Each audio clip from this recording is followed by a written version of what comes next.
What's going on, guys? Welcome back to the channel. Jack and I are here, and we are coming off, Jack, as one of the best and funniest, I'm going to say funniest, Monday Night Raws that we have seen in a very long time. It seems like the producers of the show today just said, go have fun with it. We had the mural to Liv Morgan.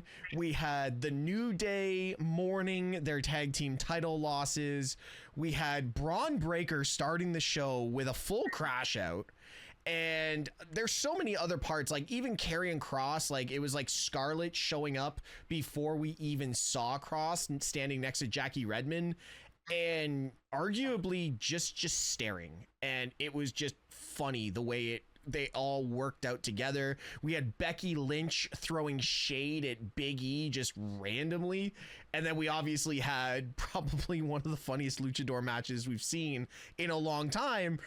But it was a phenomenally good luchador match on top of that, with Ludwig Kaiser, I think, taking the reigns as the second evolution of El Grande Americano. Jack, overall on Raw so far, before we get into everything, what was your thoughts on it?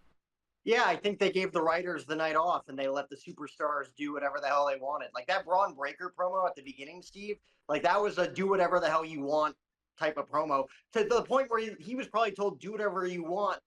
And then he took the mic thinking, oh, we didn't think he was going to take the mic. He didn't think he was actually going to do whatever the hell he wanted to do. Took the mic, cut a pretty good promo on Sami Zayn, let the crowd eat it a little bit, had a couple of voice cracks in there. But it was a good promo. I think it pushed him, obviously, with the help of Karrion Kross. He got a big win on Sami Zayn. But it was a good Raw. It told some good stories. It gave a few good laughs, and it was like the perfect go home addition to a Raw that eclipses a big mega weekend in Atlanta, Georgia. And that's a big thing. We do have a massive weekend. So normally, and I've been very critical about the Raws before PLEs, saying it's almost like they give everyone the night off and they're very lackluster. I believe we spoke about the Monday Night Raw going into Night of Champions, and I absolutely hated it. And it was just one of those, I was very critical, and it was just like, there's one of the worst Raws we've watched. Now, tonight, I'm sitting here and I'm like, dude, this was great. And it's kind of like the match quality was good. The matches weren't the best. They weren't very long. I think Kyrie and Roxanne ran way too long. And I think that's one we can be very critical of in a couple of seconds. But other than that, everything just felt like it flowed nicely. No over the top spots, nothing crazy. It was just very well put together. And then, like I mentioned at the start, all the backstage segments and everything else in between was just really good. Let's kick off with the opening segment. Like we mentioned, Braun Breaker kind of just, you noticed right as they walked out, Braun Breaker kind of lingering in the back, kind of looked frustrated, kind of looked annoyed, like a dog that had just been scalded almost, and takes the mic from Seth Rollins before he does, the traditional Seth Rollins intro of, welcome to Monday Night Rollins. Braun Breaker goes off, cuts this crazy promo where he full-blown crashes out and predicts everything that he's going to do on Monday Night Raw for us. The mic goes back to Seth, and then, Paul Heyman and Bronson Reed proceed to cut great promos, and it's the first time where I would have been happy if Seth just was just like, okay. And like, I know he kind of did that, but just take the mic and just went, all right, I'm going home. I'm done. You guys said everything that needed to be said. I think that would have been the perfect way to end it. But what were your thoughts on this? No, I totally agree with you. I think if he just dropped the mic and went, yep, I've taught them well, and then just went off. I mean, he already looks strong. He's Mr. Money in the Bank. He's got his army of men around him. He doesn't need to cut a vicious promo, right? Bronson Reed cut a great promo. Braun Breaker cut, I wouldn't call it a great promo, but it got the job done. Yep. And people are excited about Braun Breaker either way you look at it, because he's the future, right? Mm-hmm. Everybody knows how charismatic he is. Everybody knows how powerful he is. I mean, the speed, the agility, everything that he brings. It was interesting because they're continuing down the storyline of Braun Breaker potentially down the line having a feud with Seth Rollins. Yep. That's what it seems like over the past month or so, where he's not necessarily on the same page as Rollins, Bronson, and Paul. He's kind of like the wild card and kind of doing things his own way to the point where Paul's like, "What the hell are you doing?" Seth's like, "Paul, what the hell is he doing?" Nobody really knows what Braun Breaker is. Like, he is the wild card. He's kind of the black sheep of this group. And I think that's the story that they're telling long term with Braun Breaker and Seth Rollins. Yeah, exactly. And we had a couple of more opportunities here and information that we were given about this faction. We had some Star Wars references. We finally got the notice that Paul Heyman is no longer the wise man. He is the Oracle to Seth Rollins, which I really like because this brings it back to what I still think is the greatest version of Seth Rollins in the Messiah that we had during lockdown. I will stand on that. Still would have been one of the best versions of Seth Rollins if it was in front of people. Where that Oracle version really works. I also like this tease of the faction being called the Empire. It's a very unique and very powerful type of, I guess, you know, to bring a faction together and literally said, like, we rule everything like the Empire did in Star Wars. Star Wars. Sorry, I'm not a Star Wars guy, but I do know the Empire was very powerful. Right. So that's one of my things. I'm looking at this and I'm like, they're really diving deep into this. And that's why I'm thinking this Braun Breaker turn is nowhere near close. Like, we're looking months down the line, even past WrestleMania. So if you're really putting this much stock into this and still the potential for a fourth man at some point, you know, the plan B, like Seth Rollins referenced, it's interesting. We also had the reference for the first time in a while to Roman Reigns. I thought we were getting him tonight, dude. I really did. We've seen the rumor mill. Roman Reigns is returning before SummerSlam. I don't know how much stock I'm going to put into that, but overall, Roman, faction name, Paul Heyman completely cutting ties. We've got so much in this show tonight, especially the backstage segments as well. Everything about this faction kind of finally came together tonight, except for, is there potentially a fourth man? Yeah, I mean, Plan B sounds like, to me, it's either going to cater to the long-term storytelling of Seth Rollins being the Plan B to the Authority 10 years ago. I don't know how they're going to do it or how they're going to make it make sense, but they always tend to surprise me, Steve. I don't know. You know, like, there's things that make sense after the fact that I didn't necessarily think in the moment that made sense.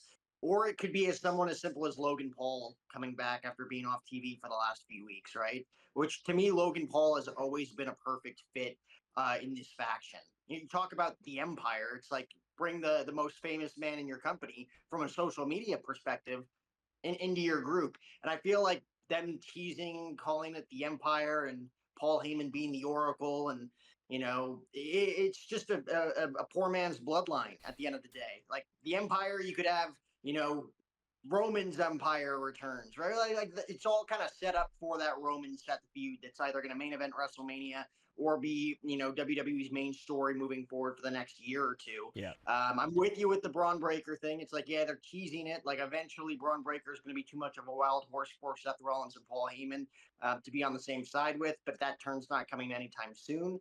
I could see that happening a year or two down the road. Yeah. Jey Uso was kind of the wild horse in the bloodline for all those years when Sami Zayn was getting under his skin, right? Yep. And then he eventually turned years later. So I don't expect that to happen anytime soon. But Roman's coming back soon, Steve. I think it might be at Saturday night's main event. If it's not at Saturday night's main event, he's not going to be at SummerSlam because you only have 3 weeks to build whatever match he's going to be in after that. I think here's my prediction, and we could clip this up later, right? Before Saturday, when I get this right, when the Oracle Jack O'Hara gets this right, Seth Rollins is going to beat LA Knight. Seth Rollins, Braun Breaker, and Bronson Reed are going to beat the crap out of LA Knight. CM Punk's music's going to hit. CM Punk, LA Knight versus those three, and then eventually Roman Reigns makes his return, setting up the big six-man tag. Rollins, Braun, and Bronson versus CM Punk, LA Knight and Roman Reigns in the main event of SummerSlam. It's an easy story for Roman Reigns to come in for 3 weeks to tell against Seth Rollins, main event, a 2-night SummerSlam at MetLife Stadium, and then he can go do his Street Fighter movie after that and leave for the next few months, because I think that's what's going to happen. And that match actually leads us into a great build for Survivor Series with those three as like the core members, and then bringing in obviously probably Sami in his return to Survivor Series, and Jey Uso on the side of, Roman, CM Punk, and LA Knight. And then obviously we potentially get the fourth man down the road, and then add in one other for the Survivor Series War Games match. So that's interesting. The one other thing I want to mention, before we've already talked about this to death, the Empire, the Roman Empire, they used to refer to it as the Roman Empire, and now we have potentially this faction being named the Empire. Rumor is Roman is coming back with a new moniker, a new name, a new mold of it. Any ideas on what we could call him? No, I think if it's not the tribal chief, like that's the whole moniker of like, if I'm not with the wise men, you'll never see the tribal chief again, or whatever he said in the Hall of Fame speech, right? So he's not going to be the tribal chief. I guess he's not going to be the OTC, even though that catchphrase and that signature still gets chanted in every single arena. I don't know. I don't see them going back to the big dog and the Roman Empire and all of that. But I don't know. I don't know what he would be moving forward. Obviously, he gets 100% creative control in that. I believe so, after what he was able to do and take WWE to new heights with his last gimmick that he helped create.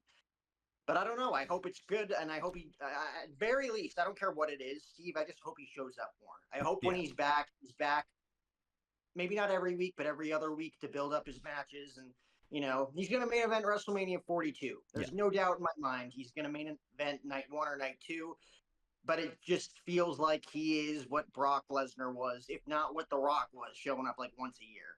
I know we get Roman Reigns more than once a year, but like it feels like he's become that guy who's only showing up for the big money PLEs for the WWE. Hey, when you're getting paid $15 million a year and you've got a part-time schedule, I guess being able to show up every now and again is almost a benefit on his end, because he just gets to lose the ring rust that he's gotten for being off for 3 months. The reason I did bring up the new moniker and the new name, there is I have somebody in my community that does work closely with people at WWE and their creative shirts and that kind of thing, and something's floating around. Rumor is the Roman Reigns is coming back as the one. Just the one. That makes a lot of sense. And I like the one. I'm okay with that. If it's the one, I'm buying every shirt and hoodie that comes out, because that just fits. It just fits. The one destroys the Empire, and I love it. So it could be really cool. I want to talk Karrion Kross. Jack, I need to talk Karrion Kross, because Karrion Kross is over. And these were the loudest, especially in all places, Providence, Rhode Island. Scarlett got 3 segments tonight. Kross got 2. One was a commercial break segment for the people in the US and anywhere else. I believe in Europe they don't get commercials, but definitely in the US they wouldn't have seen the second segment. The clips definitely are up on social media. But Kross's chants tonight, the "We Want Kross" chants, and he even recognized them and said, "Well, you got me now," they were as loud as CM Punk chants for me.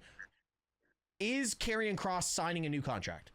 I don't know. I don't think anything that they've done to this point tells me that he's going to resign, that he's not going to resign. They could literally have Sami Zayn destroy him at SummerSlam, and then that's the last we see of Karrion Kross. It could be in like a last man standing match where Sami Zayn beats him so bad that he can't come back, right? Yeah. Like they could book it that way, to where, there's only a few weeks left on his contract. There's only a few weeks left on Scarlett's contract.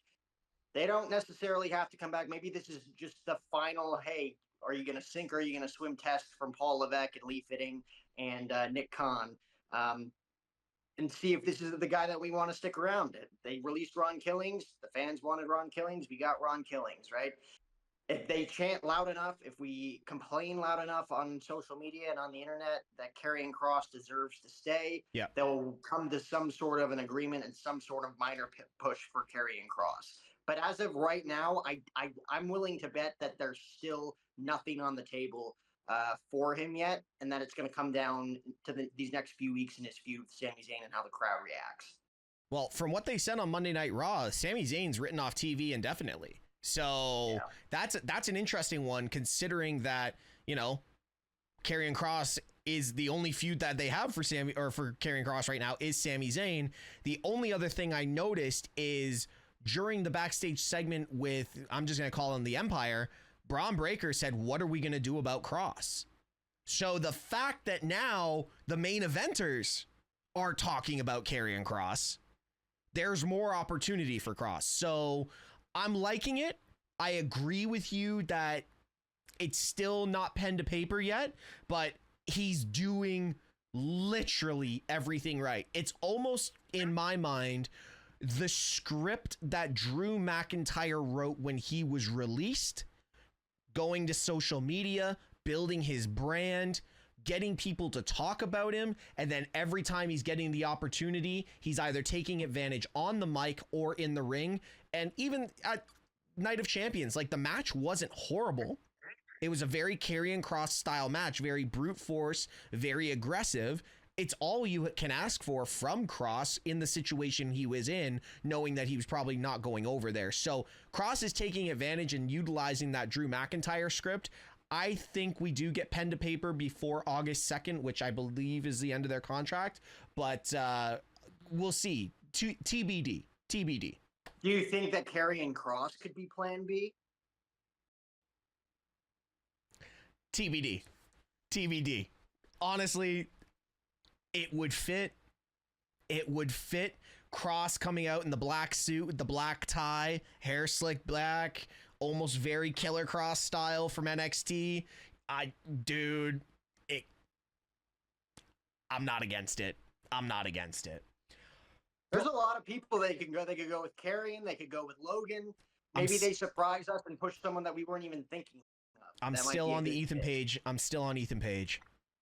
I've been watching a lot of Ethan Page recently. He doesn't need to hold that North American title. He's already made the North American title what it can be in his hands. Ethan Page, when he signed over from AEW, was literally main roster ready when he came over. He didn't need to go to NXT. For me, it's still Ethan Page. I don't disagree with Logan. I don't disagree with Kross, but Ethan Page would be fitting. And would we hate it if it was a more logical choice like Becky Lynch? I hated when Becky and Seth worked together last time. I don't think they need to be on screen together. That's just personal opinion. I like Becky as a heel. I just think Becky right now is too important to the women's mid-card, which is wild to me. Too important to the women's mid-card division and that intercontinental title conversation to move her and have her overshadowed by a full-fledged faction. That's my only opinion on that. You? No, I agree. I don't think she needs the Empire, whatever they're going to call them. Like, she's Becky Lynch on her own. The only convenient thing there is that her and her husband get to work together and travel together and have the same schedule, and probably put out some of the best promo work of both of their careers alongside Paul Heyman. Becky Lynch and Paul Heyman together, dude, like, would love to see it, but it's not needed. Yeah, exactly. Let's actually segue into that, because after tonight, the triple threat, Bayley, Lyra, and Becky, this promo, first off, comedic value, going back to what Monday Night Raw was comedic. Bayley coming out to interrupt Becky, Lyra coming out right after, trying to shoulder bump, and literally bumps right off of Bayley like a ricochet. I thought that was hilarious, but I saw what they were trying to do, but it just did not work for her. So that was kind of comedic. But this promo segment, this has been one of the best builds for Evolution. If it wasn't because of the Rhea Io match, this match after tonight should be the main event of Evolution. I agree. These women are Lyra, and this is what I said when Becky came back and she took the Intercontinental Championship. Becky has literally elevated Lyra. She has given her so much room to develop on the microphone. Like, I genuinely believe Lyra is women's world champion in a couple of years because of what she's doing now in under the tutelage of Bayley and Becky. It is great work. And I don't use great for a lot of people unless you are Seth, Roman, and Punk or Drew. This is great work from Lyra. I believe in Lyra Valkyria.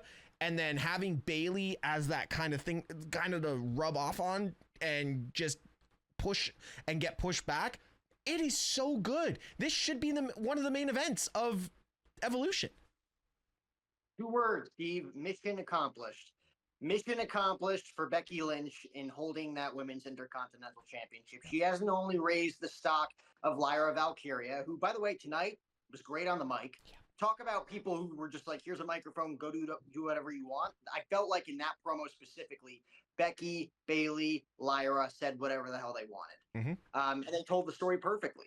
You know, like I wasn't even privy to the notion that Becky was trying to manipulate Bayley and saying that Lyra was the one that took her out before WrestleMania. That's actually a nice twist. Yep. That they could use it. They could twist that if they wanted to, with Lyra actually attacking her before WrestleMania. Yep. Or just going the route of Becky playing mind games. But not only is Lyra Valkyria's stock elevated, Steve, the WWE Women's Intercontinental Championship is elevated.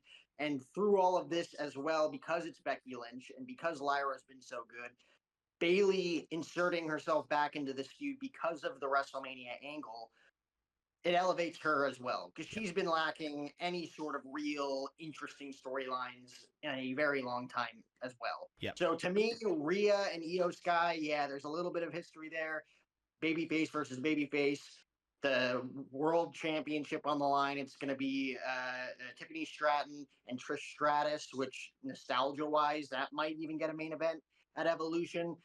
And it's a world championship, so it's hard to argue that. But I think the best story going in is this women's triple threat match for the Intercontinental Championship. Do we have an idea that maybe it opens the show? Like, I was going to say Trish and Tiffany opens the show, but it's like, we've always talked about, like, get the show started off hot. And I think starting off the match with the IC title would be starting it off hot, or even the no holds barred match between Jade and Naomi, you know, start them off hot.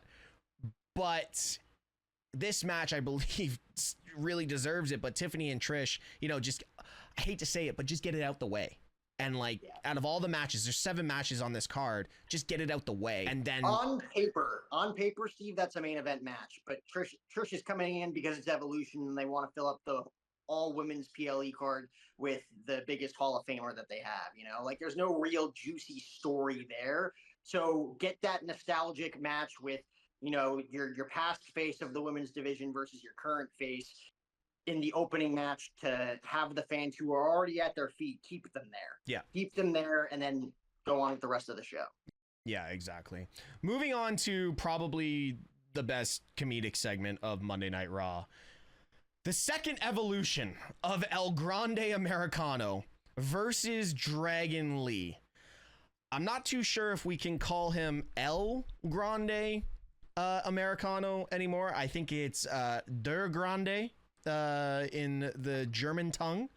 But what are you insinuating, Steve? You don't think that was El Grande Americano? Well, listen, dude, if you can grow 1 foot in like 3 weeks, I would have done that a long time ago. I'm just saying, this is a very interesting way of carrying on a character with so much, like, first off, Corey Graves and Michael Cole carried this whole match. Granted, the match. Let's give credit to where credit's due right now. An Alex Jones reference from Corey Graves. An Alex Jones reference from Corey Graves? Yeah. Enough said. They carried, like, granted, the match itself was very good, but I was so distracted by listening to Corey Graves and Michael Cole.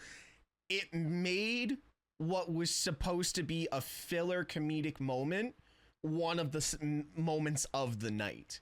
And obviously they brought back the metal plate for the headbutt for El Grande. Like Grande and Dragon Lee put on a very good match.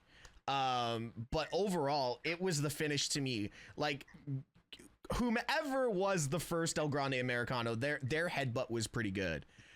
But that diving spear headbutt by this version of El Grande actually looked painful.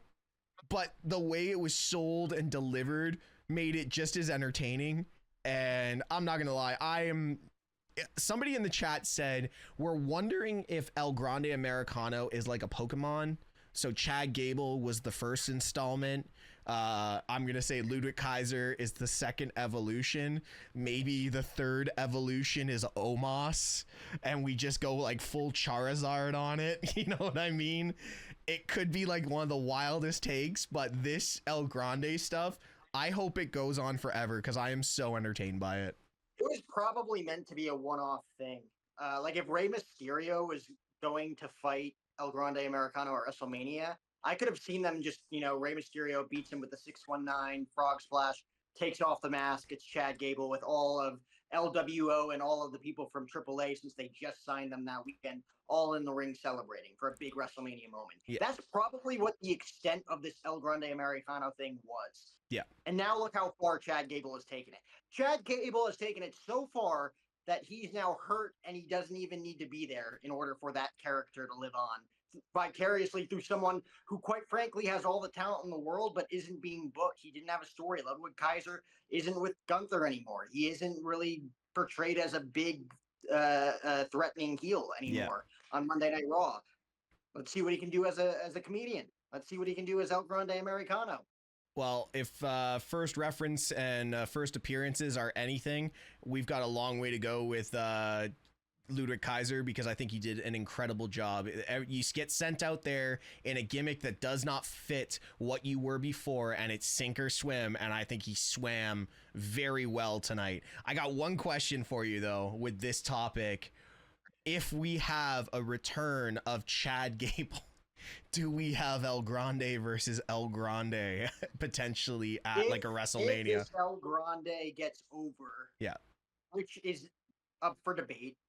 It might not. Yeah. It might kill off the El Grande character if Chad Gable's out for a long time and Ludwig Kaiser can't carry the same stock, Yeah. But if he does, El Grande Americano versus El Grande Americano, 100%. It would be ridiculous because I didn't think that this was going to go that far. No, we even got the reference to two Undertakers on the show tonight. They even referenced it on commentary during the match. We've had two Undertakers, so it was great. Anyways, I want to jump into, before we get into the main event, two things. The Tsunamis by Big Bronson Reed to Jey Uso. I really thought we were going to get a lot more to this segment. It seemed like WWE is planning on like writing off Sami Zayn and then potentially writing off Jey Uso and then having the major return kind of with like Roman and then those two in tow. Did you expect more from this? Because I was kind of disappointed. This is one of the segments I was disappointed with. Yeah, I mean, we've read for weeks that Jey Uso was going to get written off because he's been dealing with some nagging injuries. I don't know if there was any truth to that. Sami Zayn, I don't know why they'd write him off TV right now, considering he went from I'm going to become world champion and everybody thinking, oh, he's going to get a world title match at SummerSlam, to now you're going to write him off TV before SummerSlam. And now Jey Uso is going to get written off. And that might be only for a couple of weeks, right? It's like they might come back in 2 weeks with Roman and then you have a big match, which technically would be the Bloodline versus the Empire, right? It would be Sami, Jey, and Roman. You could do that instead of Punk and LA Knight. But I'm with you. That match lasted about 15 minutes less than what I thought it was going to be. Yeah. I thought it was going to be longer. I thought it was going to end probably not in a fair fight like it did, but like 5 minutes into the match, Jey Uso's going for the dive across the ropes, and then you just see a giant chair, Braun Strowman style of Roman Reigns.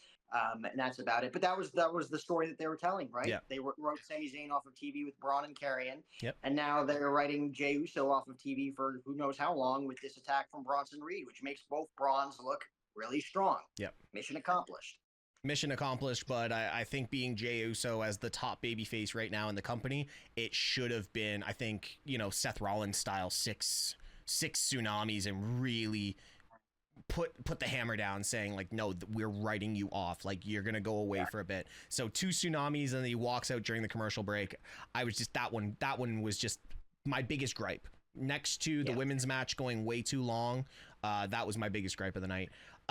Gunther Goldberg, dude, I almost forgot that was even a storyline, if I'm being honest. Up until tonight, I almost forgot that was a storyline.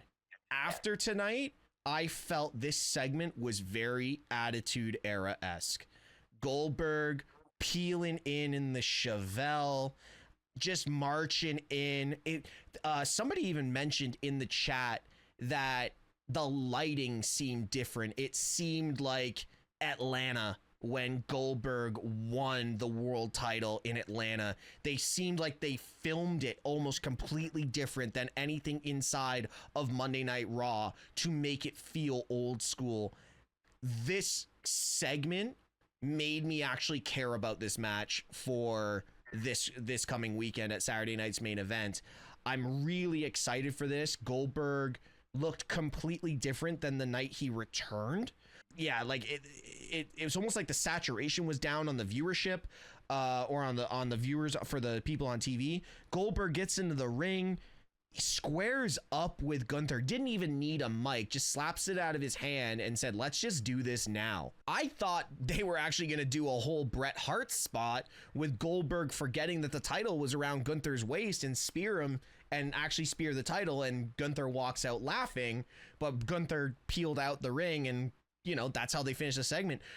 This, 6 minutes made me care about this entire feud. Like, I actually think Goldberg's going to be able to perform.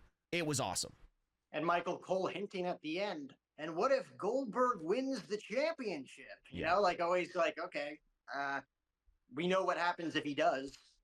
And I don't want that to necessarily happen. Yeah. But yeah, I'm invested again. I'm excited for this main event. I think it's going to be a good back and forth. I would predict that it's not going to be the typical Goldberg Spearfest and Jackhammer. It's going to be like a nice 10-15 minute match between these two, and Goldberg's going to get a nice send-off, whether he wins or not. But I am invested. You're right. Goldberg seemed like he was actually in shape tonight. His car didn't seem that in shape. I thought the wheels were going to fall off as he was driving in. It looks like he was skirting all over the place a little bit. I'm like, ooh, I don't think that car is going to make it.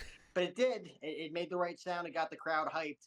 But he walked right to the ring. There was no punches, no kick to where he was going to tear his hamstring before the match on Saturday, which was good. It made Goldberg look strong, and it didn't make Gunther look weak. And that was, again, mission accomplished. That's going to be my mission statement of this entire review, is that mission accomplished Monday Night Raw, and mission accomplished for Goldberg and Gunther both looking strong heading into that main event. Hey, absolutely don't hate on a Chevelle, dude. My mom drove one when I was growing up. My dad drove a 69 Judge. Listen, those are powerful cars, man. And when I saw that, I was just like, brought back good memories. Let's just say that. Going into the main event, and I think this main event was it was elevating Penta, but still telling the story about Seth Rollins, and this whole show was revolving around this faction. And really good match. The buckle bomb into the Mexican Destroyer was an incredibly cool segment and transition. And then obviously the headbutt, very heel-esque Seth Rollins, which I really liked, into the stomp. Loved it. And then, you know, the get out here, we need you. Boys coming out, LA Knight with the hit and run to end the show. Again, really making me believe, and I don't want to steal from you, but mission accomplished, making me want to watch Saturday night's main event almost more than I want to watch AEW's All In.